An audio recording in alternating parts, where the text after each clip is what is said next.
police source, beware of Eastern Parkway this Shabbos. I hope I'm pronouncing it correctly. You got it. You nailed it. It says a pro-Palestinian protest has been planned for this Shabbos afternoon near the Crown Heights neighborhood. This is yikes. This is from today, and they say the Flood Brooklyn for Gaza protest is scheduled at 3 p.m. this Shabbos at the Brooklyn Museum in Crown Heights, and is expected to draw large crowds in support of Palestinians and Gaza. Quote, Jews should definitely avoid the area, a police source told COL Live. There's no intel at this time in which direction the protest will head. Locals should definitely stay away from the Eastern Parkway in that area. Now, the question, of course, is... It's hard for Jews to avoid Crown Heights. Well, sure, but the question is this, like, what's this source? You know, I mean no disrespect to COL Live. I'm not familiar with them. Should we believe this? Let me tell you this right now. If there is going to be a leftist pro-Palestine march and you are Jewish... I would tell you, and it sucks to say, but you are in danger from these people. I think so too. No question. So this is Crown Heights. Crown Heights is where the Lubavitch Lubavitch, live. The Brooklyn Museum is basically in Crown Heights. And there were riots in Crown Heights. That's where the Crown Heights riots took place during the Dinkins administration. Mm-hmm. He told the police to stand down. Eric Adams won't tell the police to stand down. He can't, really. It's not on it. Well, he ran on a "I'm going to get tough on crime" ticket. Yes, and he's also come out very strongly in a way that Bill de Blasio certainly would not have done. Well, de Blasio doesn't know what strong means. He certainly doesn't know. There are a lot of things that Bill doesn't know. Right, for sure. But Adams has been good, and he is a former cop. But it is this is a gigantic strain, as we were talking about this before we started. This is a strain on the Democratic coalition. Mm-hmm. But in New York, of all places, there's going to be a very high. See, the thing about Lubavitcher Hasidim is they don't back down. Mm-hmm. They're the only Jews left in Crown Heights, which in the 50s, as late as the 50s and 60s, was a very significant Jewish neighborhood that had many different kinds of Jews in it. Every other Jewish community, for all practical purposes, left Crown Heights when, as they used to say, the neighborhood changed. But the Grand Rabbi of Lubavitch, the Rebbe, Rabbi Schneerson,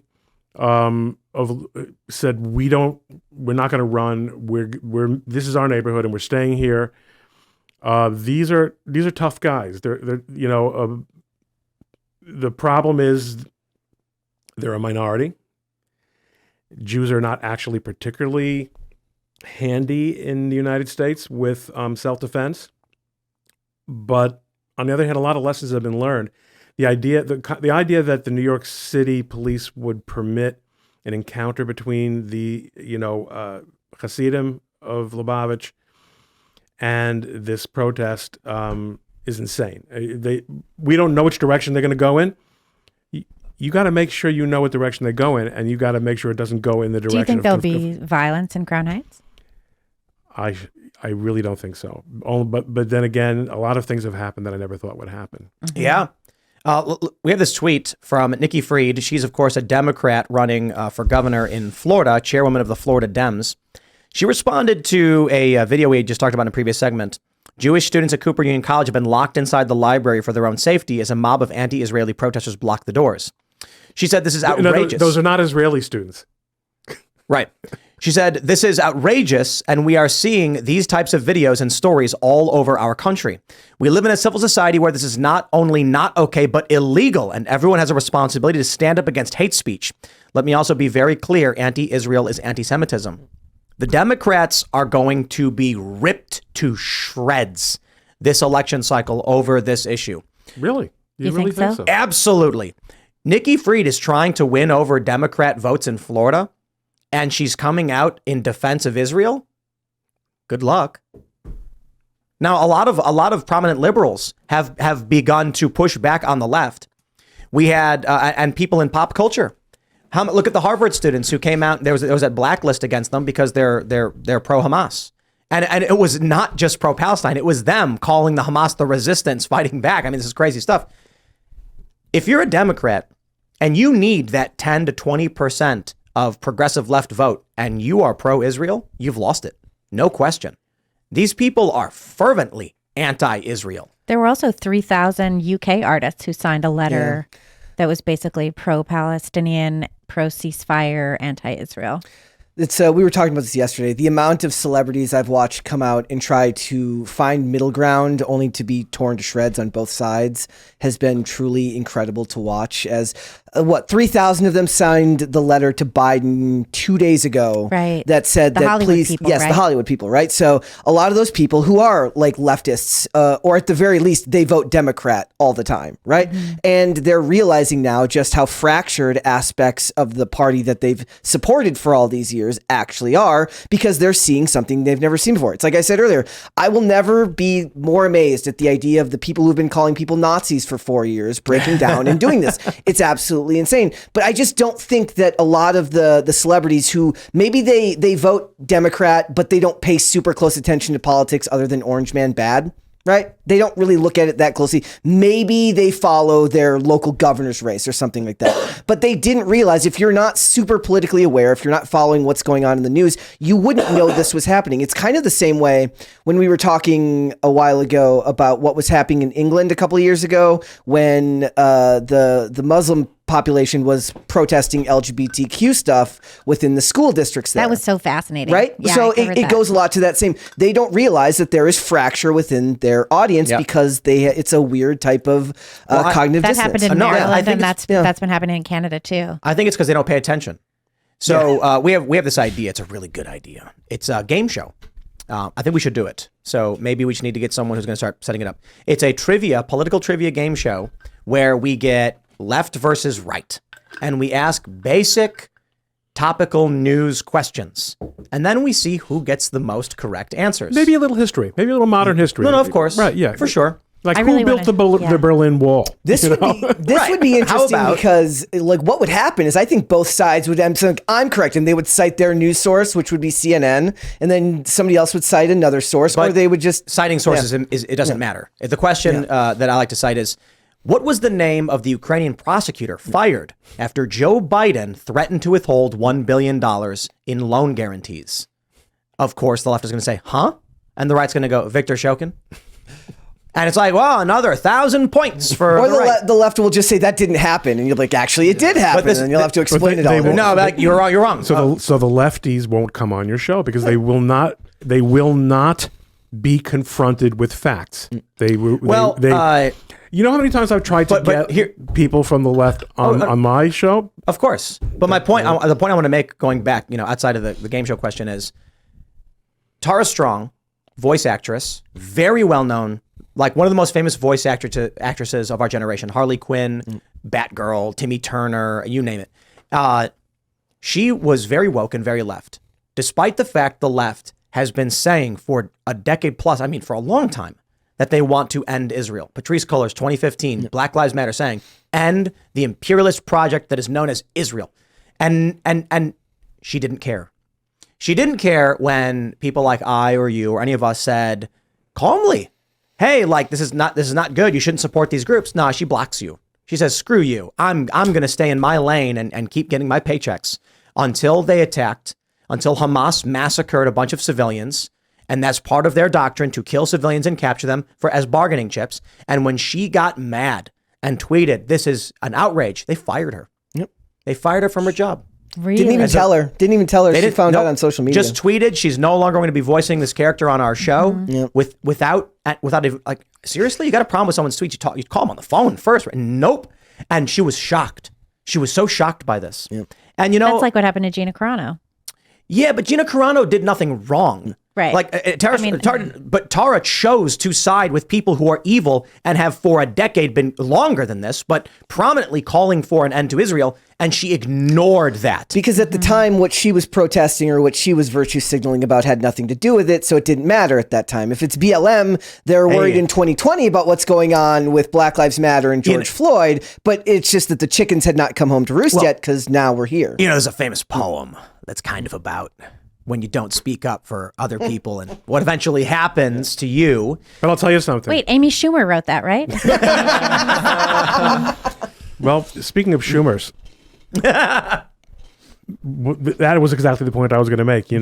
Frankly, there is no group in America that is more responsible for this state of affairs than the Jews. The Chuck Schumers of the world. The liberal donors who have been screaming about how the ADLs of the world, what we have to worry about is white supremacists, white nationalism, ignoring what was seething and bubbling. And as Tim said, all you had to do was pay attention. Mm-hmm. They refused to do that because they're on a team. And their team, they replaced the faith of their ancestors with the faith of FDR.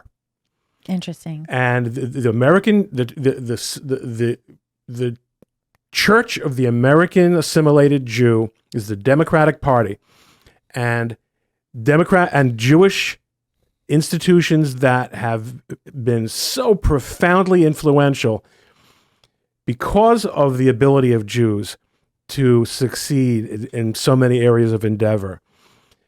All the things that these lunatics in your live chat are going on about, the disproportional, yes, it is true that Jews are disproportionately represented in areas requiring incredibly hard work, high intelligence, and diligence.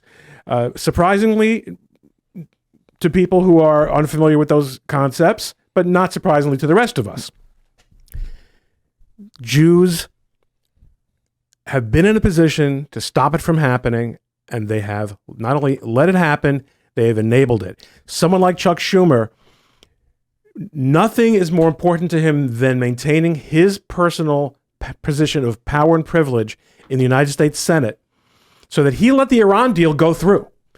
He was given permission to meekly wave his hand about it. If Schumer had not wanted it to go through, it would not have gone through. You mean the $6 billion?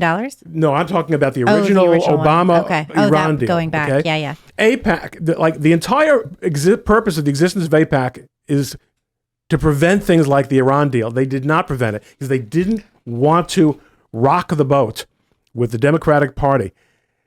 Have Jews woken up? Probably not. Never feels like they ever. It never feels like they ever. Any group. I just want to mention to people, we have been absolutely paying attention to the what's going on in Maine. With the shooting there? Yeah, but it's like, I just want to let you guys know. It just happened. There are multiple scenes. Some people are concerned it may be a terror attack. 2 active shooters in different locations. Whoa. Some reporting up to 16 have been shot, but we don't know anything right now other than that's all I can say. I mean, there's nothing else to be said, right? If you're in the area in, was it Lewiston? Lewiston, Maine, yeah. Lock your doors and stay inside is what the police are saying. I guess when it comes to Maine, you don't have to worry about any Jews or even Arabs being involved. I don't think that's true. Yeah, really. I don't think that's true. I don't think that's true anywhere in the country. I don't want to say too much, but I believe there is a potentiality that this is related to Israel-Palestine. Could be. There's also, there's been a lot of illegal immigration across the Canadian border, oddly. New Hampshire just put together a coalition or something to try and deal with illegal immigration coming in from the north. So there has been a lot of that. Also, you see with the immigration situation, you see in the Biden administration literally flying people all over the country to disseminate the 7 million people that they want to come into this country for some crazy reason in as many different places as possible. But to what you were saying earlier, like why they vote for something, why they vote for the Democratic Party when you feel like it may be going against interest. But it's also like, think about what they do in Chicago. They get rid of one guy and they vote in another guy who's going to implement policies just as bad. High crime areas don't vote in. Like, I feel like gone are the days, and maybe I'm just young, so I don't understand. But like, I don't see New York ever going back to somebody like Giuliani. Nope, that's right. Or, you know what I'm saying? Like, I don't feel like any of these bigger, at least the cities, the big cities that have large, like a large condensed group of people, I don't feel like they learn their lessons. Well, the middle class has left these cities. You can to live in New York City, you have to either be very wealthy. I left in January. After like 20-something years. I remember hearing, I said in January, that was the last middle-class person, and that was you. That was me, yeah. Thanks for watching this clip from the Timcast IRL podcast. Hang out with us live Monday through Friday at 8 p.m. and become a member over at timcast.com for uncensored, members-only shows exclusive. Thanks for hanging out, and we'll see you all next time.